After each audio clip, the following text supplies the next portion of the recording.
Services కాదా? గర్భిణులకు, బాలింతలకు, చిన్నపిల్లలకు services చేయాల్సింది మంత్ మొదలైంది. రేషన్ సప్లై చేయాలి, వాళ్ళకి ఇవ్వాల్సినవన్నీ వీటికి సంబంధించి చూసుకోవాల్సింది. ఇప్పటికే ఎన్ని రోజులు అయింది మొదలై, ఎన్ని రోజులు నడవనివ్వాలి? 14-19 మధ్య వీళ్ళే అధికారంలో ఉన్నారు కదా. వాళ్ళ నాయన మాదిరి అంతకుముందు చంద్రబాబు నాయుడు చేసిన గుర్రాలతో తొక్కించలేదుగా జగన్మోహన్ రెడ్డి గారు.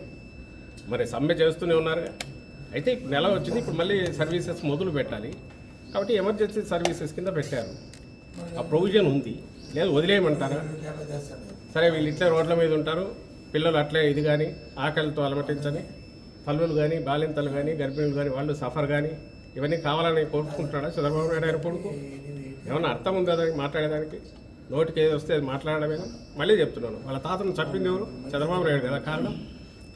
దానికి ఆన్సర్ ఇవ్వను. పొద్దుపోని మాటలని ఏదో ప్రాస కుదిరిందనో, లేకపోతే నినాదంలాగా ఉంటుందనో, ఏదో దబాయించవచ్చు, ట్విట్టర్ ఉంది కదా దాంట్లో ఒకటి పెట్టడము, దానికి మీరు వచ్చి మమ్మల్ని అడగడము. అసలు మీరు క్వశ్చన్ చేయాలి, మీరు వాళ్ళని అడగాలి. ఎస్మా అంటే ఏంటిది? Emergency services. పోనీ కాదా అవి? క్వశ్చన్ ఏంటి లోకేష్కు? ఆయన స్టాన్ఫర్డ్లో చదివాడుగా.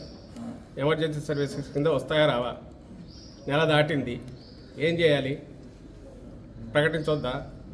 వదిలితే ఈయన ఒప్పుకుంటాడా? మళ్ళీ ఏమంటాడు? బాలింతల సంగతి ఏంది పట్టించుకొని ప్రభుత్వం అని అంటాడా అనడా? సో క్వశ్చన్ ఆయనే ఇస్తాడు, ఆన్సర్ ఆయనే ఇస్తాడు. రెండు ఏదైనా సరే, ఎందుకంటే అపోజిషన్లో ఉన్నాడు కాబట్టి. ప్రభుత్వంలో ఉన్నప్పుడు వాళ్ళు ఎట్లా వ్యవహరించారు, జగన్మోహన్ రెడ్డి గారు ఎట్లా వ్యవహరించారంటే తేడా తెలుస్తుంది. ఎంత సంయమనంతో ఉన్నారు, ఎంత ఓపికగా మాట్లాడుతున్నాము, చేతులైతే దండం పెట్టి వాళ్ళని అడుగుతున్నాము. మీ మీ మీ సర్వీసెస్ చాలా విలువైనవమ్మా, చేయండి. మీ చేయలేనని ఇన్ని డిమాండ్లు తీర్చాము. 11 ఎన్నో వస్తే దాదాపు 8, 9, 10 తీర్చాము. ఈ 1-2 దగ్గర కొంచెం తప్పనిసరి ఫైనాన్షియల్ ఇది, అది కూడా కమిట్మెంట్. ఇది మేము ఇచ్చిన హామీ ఎప్పుడో పూర్తి చేశాము. ఎన్నికల ముందు మేనిఫెస్టోలో చెప్పింది రాగానే ఇమ్మీడియట్ ఇంప్లిమెంట్ చేశాము తెలంగాణతో ఈక్వల్గా. ఆ తర్వాత ఎన్నేళ్లకు తెలంగాణ పెంచింది? 2 ఏళ్లకు 3 ఏళ్లకు పెంచింది. ఇప్పుడు వచ్చి దాంతో ఈక్వల్ అంటున్నారు. ఎన్నికల తర్వాత ఖచ్చితంగా చూస్తామని చెప్పాము. లేదు ఇప్పుడే కావాలని అంటున్నారు. అది ఒక రకమైన ఏమంటారు, ఇప్పుడున్న పరిస్థితిలో ఆ బరువు ఇప్పుడు మోయలేము, ముందు సమ్మె విరమించండి అని రిక్వెస్ట్ చేశాం. ఇంతకంటే పొలైట్గా సమ్మేళనంతో ఏ ప్రభుత్వం అయినా ఉందా ఇంతకుముందు గతంలో? అసలు చంద్రబాబు నాయుడు ఏ రోజన్నా ఉన్నాడా? తుపాకుల కాల్పులు జరిపింది ఎవరు? విద్యుత్ దాని సమ్మె జరిగినప్పుడు రైతులు సమ్మె చేస్తే నేను ఇంతకుముందు అన్నట్టు గుర్రాలతో తొక్కించింది ఎవరు? అది చంద్రబాబు నాయుడు నైజం, వాళ్ళ ఆయన. ఆ నైజం పునికి పుచ్చుకున్నాడు లోకేష్.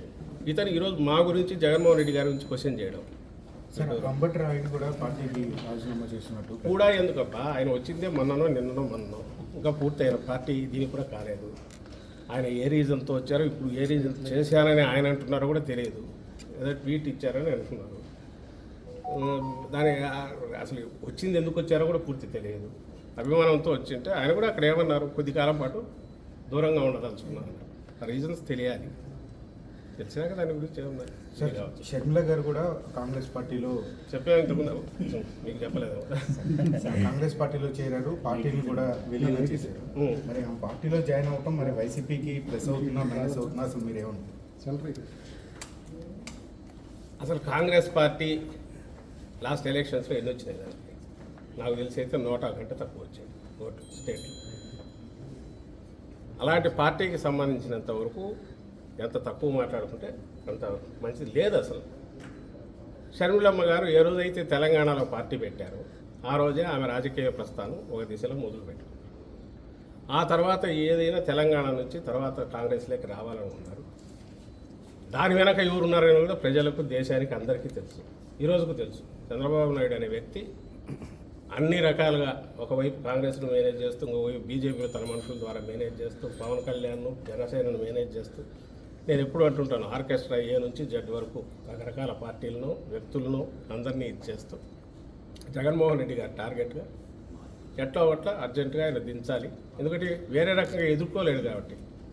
ప్రజల్లోకి వచ్చి కానీ, ప్రజల సమస్యల గురించి దాని మీద యాక్ట్ చేసి కానీ, లేదా నేను అధికారంలో ఉన్నప్పుడు ఇది చేశానని చెప్పుకునే ఘనకార్యం లేదు కాబట్టి, అది లేదు కాబట్టి. సో ఇలా కొత్తవన్నీ తీసుకొచ్చి వీటి ద్వారా ఏదో సంచలనమైన ఇది జరిగింది అన్నట్టు ఒక రకమైన మీడియా పరమైన పర్సెప్షన్లు ఇది క్రియేట్ చేయడానికి చేసే దాంట్లో భాగంగా దీన్ని కూడా కుట్ర పన్నాడు. రకరకాల దీనితో ఇప్పుడు ఏదైతే షర్మిలమ్మ గారు చేరారో అది జరిగిందని మేము భావిస్తున్నాం.